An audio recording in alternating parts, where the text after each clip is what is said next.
নমস্কার সবাইকে, সবাই কেমন আছেন? আমি তৃষ্ণা আপনাদের জন্য নিয়ে আসছি নতুন একটা রেসিপি। তো আজকে আমি আপনাদের রান্না করে দেখাবো বেলে মাছের দো পেঁয়াজা। নর্মালি সবার ঘরে যেভাবে দো পেঁয়াজা হয় আমার ঘরেও সেরকমই হবে। তো রান্না করছি বিধায় তোমাদের সাথে একটু শেয়ার করছি, ঠিক আছে? তো বেলে মাছটাকে আমি লবণ আর হলুদ দিয়ে মেখে নেব। দেখো মাছটা কিন্তু আমি খুব সুন্দর করে মেখে নিয়েছি। আজকে আমি এই বেলে মাছটা রান্না করব হচ্ছে দো পেঁয়াজি করব সরিষা তেল দিয়ে। দেখো বেলে মাছটা রান্না করার জন্য আমি কড়াইতে গরম তেল সরিষা তেল গরম করতে বসিয়ে দিয়েছিলাম। গরমও হয়ে গেছে, এখন আমি মাছগুলি ছেড়ে দেব। তো মাছগুলো আমি এখন খুব সুন্দর করে ভেজে নেব।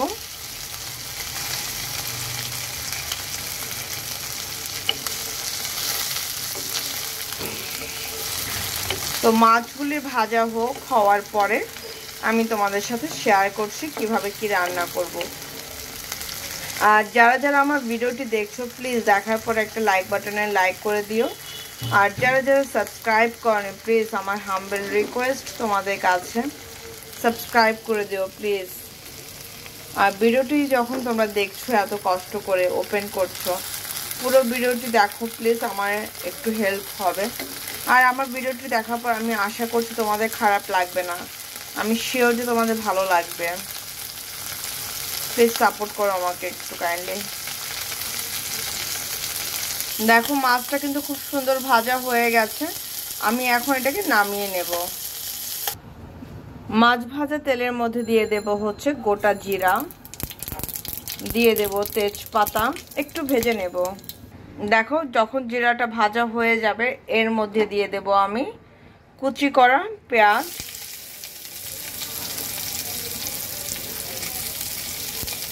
দিয়ে দেব কাঁচামরিচ। যেহেতু দো পেঁয়াজা একটু ঝাল ঝাল না হলে কিন্তু ভালো লাগবে না খেতে। এবার আমি পেঁয়াজটাকে সুন্দর করে ভাজবো।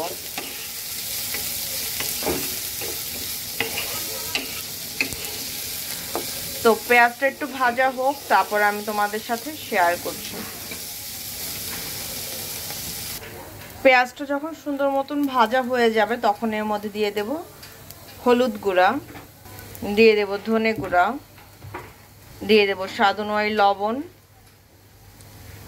এবার এটাকে আরো সুন্দর মতন কয়েক মিনিট কষাবো, ঠিক আছে? যেহেতু মাত্র মশলা দিলাম এটাকে আমি আরেকটু সুন্দর মতন কষাবো। কষানোর পরে আমি এর মধ্যে জল দিয়ে দেব। ঝোলের জল দেব না, দেব হচ্ছে মশলাটা কষানোর। এখন কিন্তু আমার কন্টিনিউয়াস নাড়তে হবে, তা না হলে কি হবে বলো তো, মশলাগুলো পুড়ে যাবে।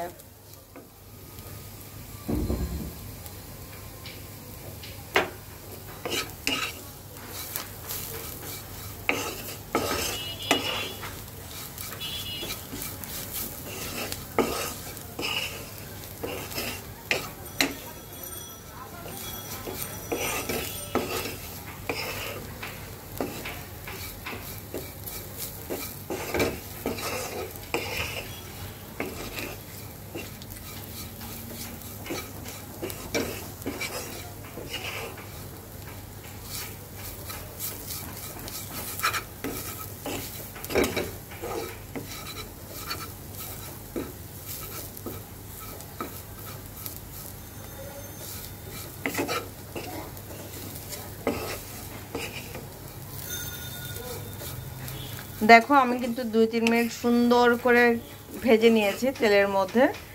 এখন আমি এর মধ্যে হালকা একটু জল দেব, দিয়ে দিলাম হালকা একটু জল, নেড়ে দেব।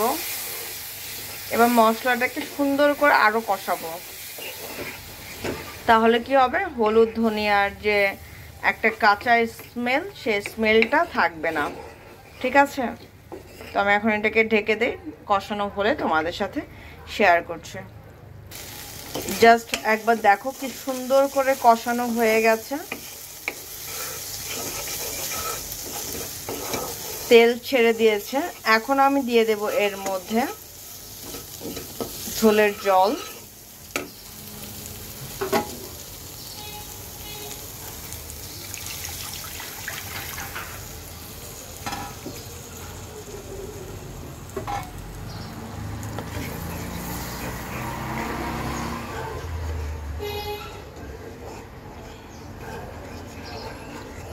এর মধ্যে দিয়ে দেব এখন আরেকটা জিনিস, সেটা হচ্ছে পাকা টমেটো। আমি পাকা টমেটো আগেও দিতে পারতাম, আগে দেইনি কেন, কারণ আগে যদি দেই না আমি তাহলে টমেটোগুলো মানে তোমার গলে যায়, কিন্তু আমি চাচ্ছি এখনও গলে যাবে, কিন্তু একটু মানে খ্যাতখ্যাতা বিষয়টা জিনিস কম হবে। টমেটো দিয়ে দিলাম। এর মধ্যে আমি দিয়ে দেব মাছগুলি, দিয়ে দেব মাছ। এবার আমি একটু হালকা হাতে নেড়ে দেব। বেলে মাছ কিন্তু খুব নরম মাছ, দেখো তাও আমার একটা ভেঙে গেছে। যখন বলক আসবে তখন আমি এটাকে কি দিয়ে নামাবো সেটা তোমাদের সাথে শেয়ার করব, ঠিক আছে? এখন আপাতত এর মধ্যে বলক আসুক, তারপর দেখাচ্ছে। যখন ঝোলটা একটু শুকিয়ে আসবে তখন আমি এর মধ্যে দিয়ে দেব হালকা একটু জিরে গুঁড়া। আমি এবার ঠিক আলতো হাতে নেড়ে দেব।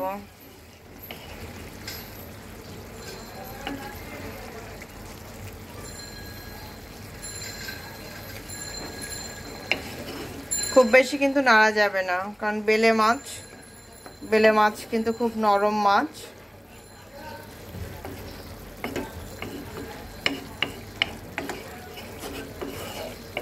এটাকে আমি আরো ঠিক 5 মিনিট জাল করব। জাল করার পরে আমি তোমাদের সাথে শেয়ার করছি, ঠিক আছে? দেখো আমার কিন্তু বেলে মাছের দো পেঁয়াজিটা হয়ে গেছে। আমি এখন এটাকে নামিয়ে নেব। যখন আমি এটা নামাবো, যখন ঠান্ডা হয়ে যাবে তখন কিন্তু ঝোলটুক টেনে যাবে, ঠিক আছে? তো এখন আমি এটাকে নামানোর পর তোমাদের আমি ফাইনাল লুকটা শেয়ার করছি। এই হচ্ছে আমার বেলে মাছের দো পেঁয়াজি, টমেটো দিয়ে রান্না করেছি। কেমন হয়েছে অবশ্যই কিন্তু জানাতে ভুলবে না। আর যারা যারা আমার ভিডিওটি দেখছো প্লিজ দেখার পর একটা লাইক বাটনে লাইক করে দিও। আর যারা যারা সাবস্ক্রাইব করেনি প্লিজ সাবস্ক্রাইব করে দিও। ইটস মাই হাম্বল রিকোয়েস্ট তোমাদের কাছে। তো সবাই ভালো থেকো, সুস্থ থেকো, আমার জন্য মন ভরে আশীর্বাদ করো। আজকের জন্য টাটা।